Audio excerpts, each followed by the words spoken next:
Bonjour, mon nom est Julie, spécialiste clinique pour Medtronic. Ça me fait plaisir de vous accueillir pour cette première capsule, première de trois, concernant CareLink. Avant d'aller plus loin, j'aimerais juste vous dire que cette capsule-ci a été faite à des buts d'information et d'éducation.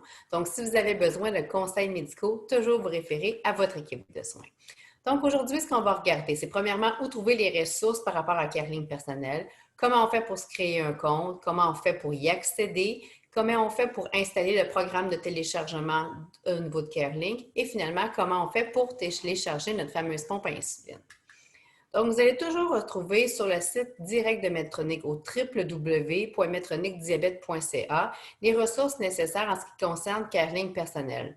Donc, vous allez cliquer sur Soutien, vous allez vraiment aller jusqu'à Assistance de produits et vous allez sélectionner CareLink personnel. Quand le tout va être fait, vous allez avoir accès à de l'information au niveau de l'inscription à CareLink, au niveau de la compatibilité des logiciels, au niveau de l'informatique qui sont compatibles avec CareLink, comment on fait pour télécharger l'application de téléchargement et comment on fait pour télécharger notre pompe à insuline. Tout au bas de cette page-là, vous allez trouver un lien qui va vous emmener directement sur CareLink. Donc, vous n'aurez qu'à cliquer dessus et sauvegarder le lien dans vos favoris. Par la suite, vous allez vraiment arriver sur le site et vous aurez la possibilité de changer pour le pays. Donc, vous allez mettre en Canada et vous allez mettre ça en français. Par la suite, quand ça va être fait, on va vous demander de sélectionner le type de compte que vous voulez. Donc, si vous voulez télécharger vos pompes à insuline, c'est ce qu'on veut tout le monde, on va choisir un compte patient. Par la suite, la première étape, ça va vraiment être d'aller revoir les différents consentements.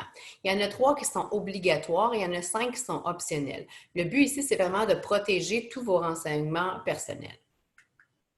Quand ça va être fait, on va vous demander de continuer de remplir le formulaire avec des mots de passe, code d'accès et tout ça. Donc, vraiment, vous allez remplir tout ça et vous allez aller cliquer sur « Envoyer ». Quand ça va être fait, vous allez avoir un message qui va apparaître qui va marquer inscription terminée. Donc, on sait que le tout va avoir été réussi. Quand vous arrivez vraiment sur la page d'accueil, ce qu'on veut, c'est vraiment entrer, qu'on vienne de créer ou qu'on soit déjà un utilisateur qui existe. On va marquer notre nom d'utilisateur, notre mot de passe et on va arriver sur notre page d'accueil personnalisée. Sur notre page d'accueil, à droite, vous allez avoir votre nom. Il va y avoir un menu déroulant qui va être accessible. Si vous allez sur votre profil, donc mon profil, vous aurez toujours la possibilité de changer vos renseignements personnels. Vous allez pouvoir changer vos mots de passe. Mais moi, je vais vous demander dans cette étape-ci de cliquer sur Préférences. Quand on va sur Préférences, ce qui est important, c'est vraiment d'aller personnaliser les réglages de base qui sont là. Exemple, pour vos heures de repas. La majorité des gens ont quand même des heures qui se ressemblent, mais pour un travailleur de nuit, ça va être important d'aller personnaliser ses plages. Ce qui est aussi très important, c'est vraiment d'aller au niveau des objectifs glycémiques, d'aller mettre ça en 3,9 et 10 afin de générer du temps dans la plage qui va être adéquat. Toujours important d'aller mettre à jour et de sauvegarder nos informations. Donc, on est rendu à l'étape de vraiment télécharger l'outil d'application de transmission de vos données. Donc, vous allez cliquer sur le bouton ici à droite qu'on voit à l'écran. Donc, vous aurez toujours accès aussi sur le site qu'on a vu un petit peu plus tôt, les différentes ressources qui vont vous aider à faire les étapes ci mentionnées. Donc, vraiment, si on veut, ce qu'on veut faire, c'est comment, on va aller cliquer sur comment installer l'application de télétransmission de CareLink. Par la suite, où est-ce qu'on voit la flèche à l'écran, vous allez cliquer sur télécharger le programme d'installation d'application de télétransmission de CareLink. Donc, très important. Par la suite, vous allez suivre les étapes qui vont être à l'écran et vous aurez peut-être des droits d'administrateur qui vont vous être demandés. Donc, soyez prêts à le faire. Quand ça va être fait, on est rendu à l'étape de vraiment télécharger notre pompe à insuline. Donc, vous allez cliquer sur « Télétransmettre maintenant ». Juste vous assurer que votre pompe à insuline et votre lecteur de glycémie Contour NextLink 2.4 sont liés ensemble parce que c'est vraiment votre lecteur de glycémie qui va vous permettre de télécharger votre pompe. Si le tout n'est pas fait, vous allez toujours avoir la ressource vous allez toujours pouvoir aller à votre manuel d'utilisateur pour les lier ensemble afin d'être capable de télécharger votre pompe à insuline. Encore là, sur le site de Medtronic est toujours accessible la ressource là, pour vous aider à télécharger votre pompe la première fois. Quand vous allez avoir téléchargé votre pompe, vous allez voir complètement à gauche, vous avez un onglet qui s'appelle « Rapport ». À partir de là, on va vous demander de choisir la plage que vous voulez analyser. Donc, vous aurez le choix de télécharger et de voir vos données pour 7 jours, 14 jours ou 30 jours. Si on veut personnaliser le tout, c'est possible. Vous allez retrouver le petit calendrier juste à votre droite. Vous allez devoir mettre une date de début et une date de fin et vous allez être capable de voir cette période d'analyse-là.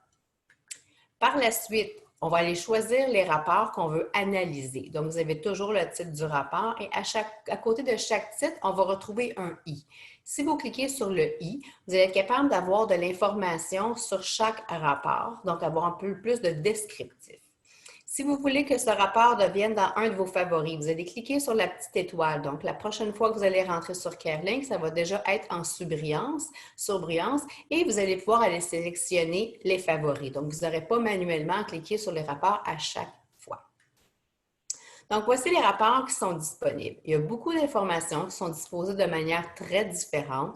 Je vous dirais que commencez par regarder un ou deux rapports, question de vous familiariser. Puis dans les capsules numéro 2 et numéro 3, on va être capable de vous parler de chaque rapport, de les mettre en descriptif un petit peu plus, ainsi que notre outil de la méthodologie du Yes I Can.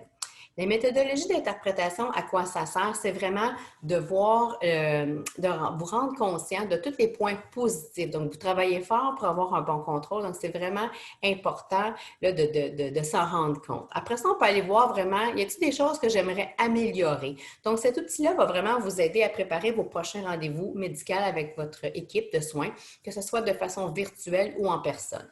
Donc, on regarde les points qui sont positifs. Est-ce qu'il y a des endroits que j'aimerais améliorer? Donc, on va être capable de se préparer à notre rendez-vous.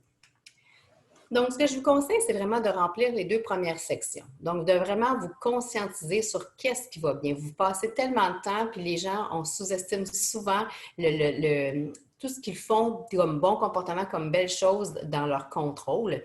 De vraiment aller voir, est-ce que je retrouve des tendances, est-ce que j'ai des questions que j'aimerais poser. Donc, de vraiment les prendre en note pour que quand vous allez rencontrer votre équipe de soins, vous soyez à même de le faire. Donc, je vous remercie d'avoir été avec moi et je vous souhaite une bonne fin de journée.